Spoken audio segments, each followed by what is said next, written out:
आप सभी को स्ट्राइट साइंस क्लास में तहे दिल से स्वागत करता हूं। तो आज हमारे जो लेक्चर है आपका जीरो से केमिस्ट्री की शुरुआत की कहानी, ये पार्ट 3 वीडियो होगा। अगर आप पार्ट 1 और पार्ट 2 नहीं देखें तो प्लेलिस्ट में जाकर जरूर देख लीजिए। तो आज का हमारा टॉपिक है क्या, अक्रिय गैस के बारे में। तो सबसे पहले बात आप करके अक्रिय गैस। तो अक्रिय गैस की आप बात करें तो आप क्या रखेंगे, अक्रिय गैस को इंग्लिश में इनर्ट गैस कहते हैं। क्या बोलते हैं? इनर्ट गैस कहा जाता है। अक्रिय गैस को इनर्ट गैस कहा जाता है। क्या बोलते हैं? इनर्ट गैस, या इसे उत्कृष्ट गैस भी कहा जाता है। अक्रिय गैस को और क्या नाम है? उत्कृष्ट गैस। उत्कृष्ट गैस भी कहा जाता है। आप अक्रिय गैस का नाम क्या जान गए कि आप अक्रिय गैस को उत्कृष्ट गैस या इनर्ट गैस कहते हैं। अक्रिय का मतलब ये होता है किसी से जो रिएक्शन नहीं करे, जो किसी से रिएक्शन क्या दी नहीं करे। लेकिन आपके अक्रिय गैस की अगर पहली बात आप याद रखना कि अक्रिय गैसों की संख्या जनरली कितनी है, तो आप याद रखना 6 है। कितनी है? 6 है। अक्रिय गैसों की संख्या कितनी है? 6 है। अब ये 6 कौन कौन है? तो आप याद रखना हीलियम। क्या है? हीलियम। क्या है? नियॉन। He मतलब हीलियम, He मतलब हीलियम, Ne मतलब नियॉन, Ar मतलब आर्गन, Kr मतलब krypton. Helium, neon, argon, krypton, xenon और Rn मतलब रेडॉन। 6 हो गए। Helium, neon, argon. Helium, neon, argon. याद कर लीजिए मेरे साथ, helium, neon, argon. Helium, neon, argon. अभी बोलिए, helium, neon, argon. Krypton, xenon, radon. Krypton, xenon, radon. ये नाम जो है आप याद कर सकते हैं। और आपकी इनकी परमाणु संख्या भी आप याद रखना। हीलियम का कितना होता है? 2। इसका कितना होता है? 10। इसका कितना होता है? 18। 18 दूना 36, 18 3 54 और 54 में जोड़ लीजिए 32। कितना हो जाएगा? 4 2 6 और 4 कितना हो गया? 4 2 6 और 5 3 8 86। तो रेडॉन कितना हो गया? 86। ठीक है। तो ये है अक्रिय गैस और उनकी क्या है? परमाणु संख्या। बहुत ही आसानी से परमाणु संख्या याद रखेंगे। पहला वाला में क्या? 2, दूसरा वाला में 8 जोड़ लीजिएगा तो 2 8 कितना हो जाएगा? 10। फिर इसमें 8 जोड़िएगा तो 18, फिर 18 12 पर लीजिए, 18 दूना 36, 18 54 और फिर 54 के बाद क्या कीजिएगा? 32 को जोड़ दीजिएगा। ये मैं रूल आपको ट्रिक सिखाऊंगा कैसे आप वर्ग में परमाणु संख्या को याद कर सकते हैं। आगे देखेंगे हम। तो आपने देख लिया अक्रिय गैस कितनी होती है? 6 होती है। Helium, neon, argon, krypton, xenon, radon. क्या है? Helium, neon, argon, krypton, xenon, radon. इसके बाद आप क्या करेंगे, ये जो अक्रिय गैस है इसमें से ये जो 5 आपको दिख रहे हैं, ये 5 जो आपको दिख रहे हैं, ये वायुमंडल में पाए जाते हैं। वायुमंडल में क्या होते हैं? पाए जाते हैं। जो आपका वायुमंडल है इसमें क्या होता है? ये अक्रिय गैसें पाई जाती है। लेकिन जो आपका रेडॉन है, ये रेडॉन वायुमंडल में नहीं पाया जाता है। तो भाई पाया कहाँ जाता है? पाया कहाँ जाता है? तो पृथ्वी के परपट्टी में। कहाँ पाया जाता है? पृथ्वी के परपट्टी में, मतलब पृथ्वी के अंदर पाया जाता है। क्या मतलब? पृथ्वी के अंदर पाया जाता है। पृथ्वी है उसकी जो परत है, परत के अंदर पाई जाती है। तो रेडॉन क्या मतलब? पृथ्वी के परपट्टी में पाई जाती है। और रेडॉन गैस निकलती कैसे है? तो आप ये भी याद रखना कि जो आपका है क्या, ये जो रेडॉन गैस है तो ये आपका होता है जब यूरेनियम का क्षय होता है। ये मतलब यूरेनियम, ये मतलब यूरेनियम। तो जब यूरेनियम का क्या होता है? क्षय होता है। क्षय मतलब डिस्ट्रॉय होता है। ठीक है। तो इससे क्या होगा? कौन सी गैस निकलती है? तो रेडॉन गैस निकलती है। कौन सी गैस निकलती है? Radon gas. गैस निकलने की जानकारी तीसरी ऊपर देते हैं। तो यूरेनियम जब क्षय होता है तो कौन सा गैस निकलता है? तो रेडॉन जो है, देखो जब सिंगल दिखाई देगा, जब सिंगल दिखाई देगा कोई भी चीज, जब सिंगल दिखाई देगा क्या होगा? सिंगल दिखाई देगा मेरे साथियों, तो होगा परमाणु। वो क्या होगा? परमाणु। जैसे देखो H, ये क्या होगा? हाइड्रोजन परमाणु कहेंगे। तो अगर H ही लिखा है क्या कहेंगे? हीलियम परमाणु। Li लिखा हुआ है, सिंगल तो है Li, इसका नाम क्या है? लिथियम परमाणु। ये क्या? हाइड्रोजन परमाणु। ये क्या होगा? हीलियम परमाणु। Li मतलब क्या होगा? लिथियम परमाणु। B मतलब क्या होगा? बेरिलियम परमाणु।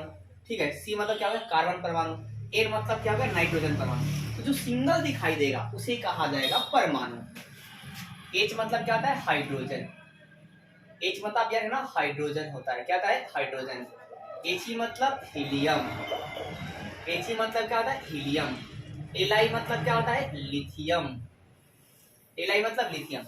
एक और सबसे हल्का धातु कौन सा है? लिथियम है। सबसे हल्का धातु लिथियम है। B मतलब बेरिलियम। क्या? बेरिलियम। और C मतलब कार्बन, कार्बन परमाणु ये सब है, और N मतलब नाइट्रोजन। अब देखो अणु की बात करते हैं दोस्तों, तो जब क्या होगा कि जब ये सिंगल से डबल दिखाई देगा, ट्रिपल दिखाई देगा, तो उसे कहेंगे अणु। उसे क्या कहेंगे? अणु कहेंगे। उसे क्या कहेंगे? अणु कहेंगे। तो भाई साहब आप याद क्या रखना, जब ये सिंगल से डबल दिखाई देगा तो इसे हम क्या बोलेंगे? अणु कहेंगे।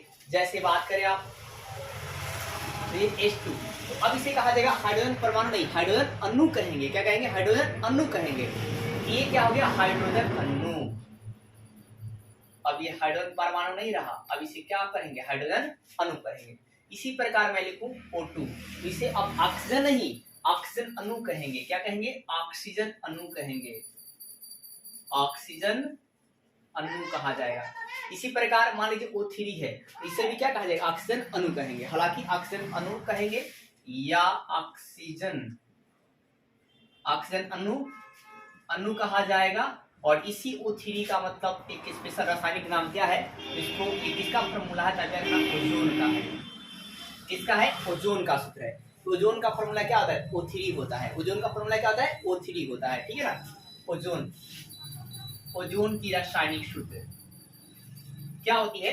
O3 होती है। क्या होती है? O3। मतलब ओजोन में कितने ऑक्सीजन परमाणु होते हैं? कितना दिख रहा है आपको? 3 होता है। तो आपको ऐसे आ रहा है ना, जब डबल दिखाई देगा तो क्या होगा? अणु होगा। वो क्या होगा? अणु होगा। यौगिक की बात करें, यौगिक आप कैसे पहचान करेंगे? ये सिंगल दिखाई देगा, ये क्या दिखाई देगा आपको? डबल। ठीक है ना? डबल दिखाई देगा आपको, यार डबल या ट्रिपल दिखाई देगा, रखिएगा। तो जब अलग अलग दिखाई देगा, कैसा दिखाई देगा? अलग अलग जब एलिमेंट दिखाई देंगे, आपको याद रखना है, अलग अलग जब एलिमेंट दिखाई देगा तो उसे कहा जाएगा यौगिक। जैसे देखो NaCl, ये क्या है? अलग अलग भी है, इसलिए इसको क्या कहेंगे? यौगिक। मान लो H2O, तो देखो H2O है, ये क्या अलग अलग दिख रहा है? एक वो हाइड्रोजन है, ऑक्सीजन अलग अलग दिखाई दी, यौगिक कहा जाएगा। बस पहचानना आपको, यौगिक को अलग अलग दिखाई देता है उसे क्या कहेंगे? यौगिक कहेंगे। क्या बोलेंगे? यौगिक। मान लो CaCO3, तो ये भी क्या दिख रहा है? अलग अलग दिखाई दे रहा है, तो इसे क्या कहेंगे? यौगिक कहेंगे। NaCl को सोडियम क्लोराइड कहते हैं, आपको मैंने अगला आगे वीडियो में पढ़ना सिखाऊंगा कैसे आप इस नाम को आसानी से पढ़ सकते हैं।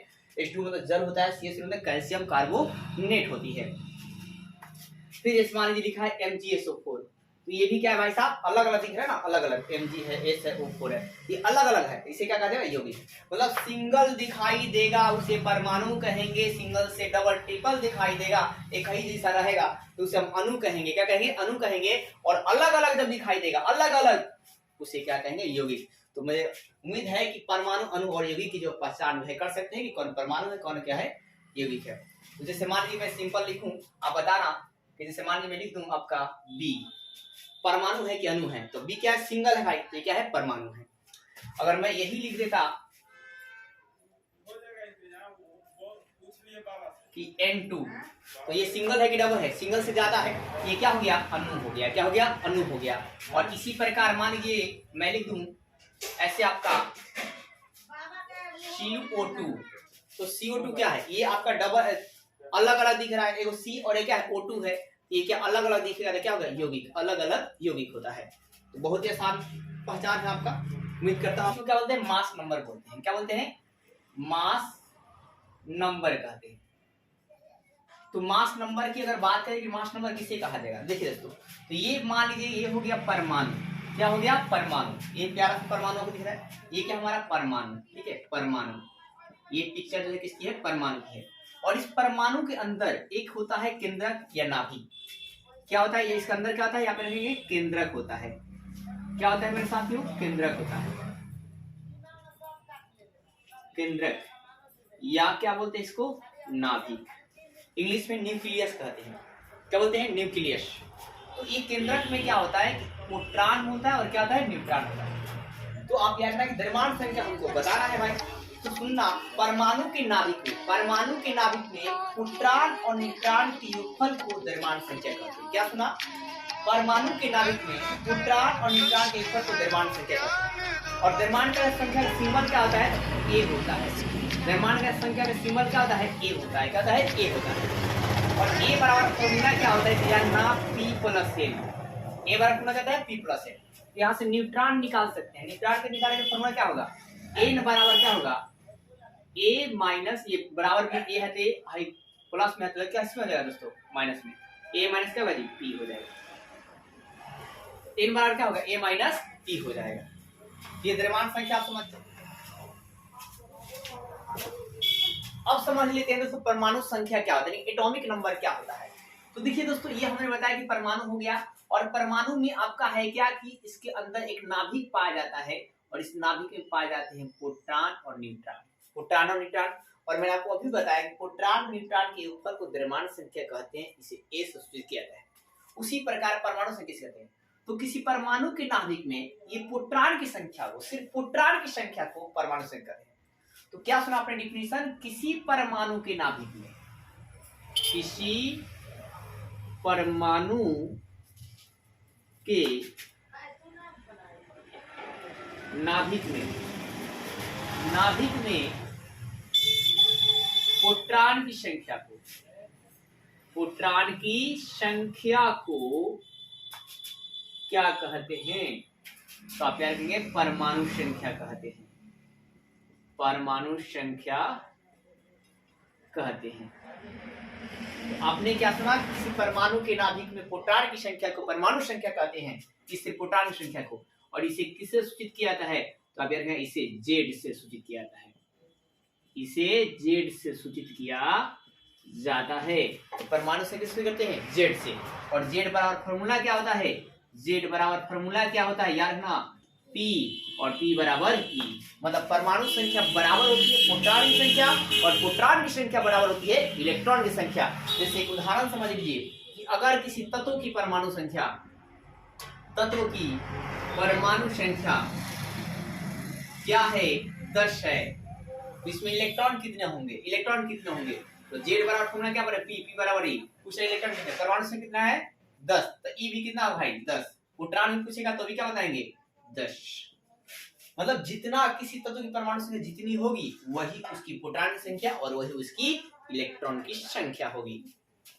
समझिए, तो ऐसे आपका ये परमाणु संख्या समझिए। एक बात आप न्यूट्रॉन की संख्या कैसे निकालोगे, तो आपको जैसे मान लो आप यार नाम जैसे कोई एलिमेंट लिखा हुआ है, जैसे यहाँ पर लिखा हुआ है कैल्शियम, और नीचे लिखा है 20 और ऊपर लिखा है 40, ठीक है, 20 और क्या हो 40। तो देखो भाई जो ज्यादा रहेगा वो होता है द्रव्यमान संख्या, वो क्या होता है द्रव्यमान संख्या, जो ज्यादा रहता है वो क्या होता है द्रव्यमान संख्या, और जो कम रहता है वो होता है परमाणु संख्या, वो क्या होता है परमाणु संख्या। और मैंने बताया द्रव्यमान संख्या सिंबल क्या होता है A होता है, और परमाणु संख्या सिंबल क्या होता है Z होता है। तो पूछ ही लेगा मान लो न्यूट्रॉन की संख्या कैसे निकालिएगा, ऐसे दिया रहेगा सवाल में, कहेगा न्यूट्रॉन की संख्या निकालिए। तो आप क्या करेंगे न्यूट्रॉन निकालने के लिए, मैंने फॉर्मूला बताया A माइनस जेड, क्या होता है A माइनस जेड। A कितना है 40 और Z कितना है दोस्तों 20, यानी कि न्यूट्रॉन कितने आ जाएंगे, न्यूट्रॉन कितने आ जाएंगे तो 20 आ जाएंगे, कितने आ जाएंगे 20। यानी न्यूट्रॉन की संख्या पूछेगा, कुछ ना भाई 12 का में से छोटा घटा दीजिएगा, न्यूट्रॉन की संख्या आ जाएगा। इसी प्रकार आपसे मैं पूछूं कि हाइड्रोजन में कितने न्यूट्रॉन होंगे, तो हाइड्रोजन परमाणु संख्या एक, द्रव्यमान संख्या भी एक होता है, तो न्यूट्रॉन कैसे निकालिएगा, तो हम लोग क्या करेंगे एक में से घटा देंगे तो न्यूट्रॉन कितना हो जाएगा, देखो भाई neutron A minus Z formula, A का मान भी कितना, ऊपर वाला A होगा 1 और Z का मान कितना है 1, कितना हो गया 0, मतलब हाइड्रोजन में न्यूट्रॉन कितना होता है 0 होता है। इसी प्रकार आपसे पूछिए ऑक्सीजन, ऑक्सीजन की परमाणु संख्या थे, ऑक्सीजन परमाणु संख्या 8 होती है, द्रव्यमान संख्या कितना होता है 16 होता है।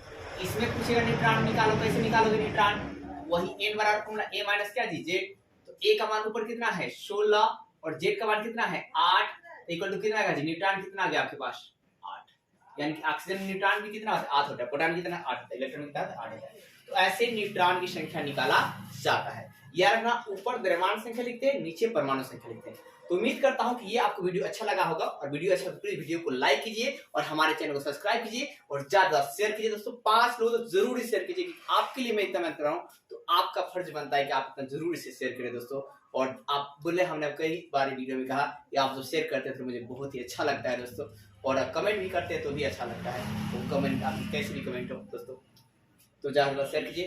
तो हम लोग मिलते हैं नेक्स्ट वीडियो में, केमिस्ट्री के जीरो से या आपके हीरो की वीडियो को आगे को बढ़ाते हुए हम लोग कल देखेंगे। तो आज के इतना ही, जय हिंद जय भारत।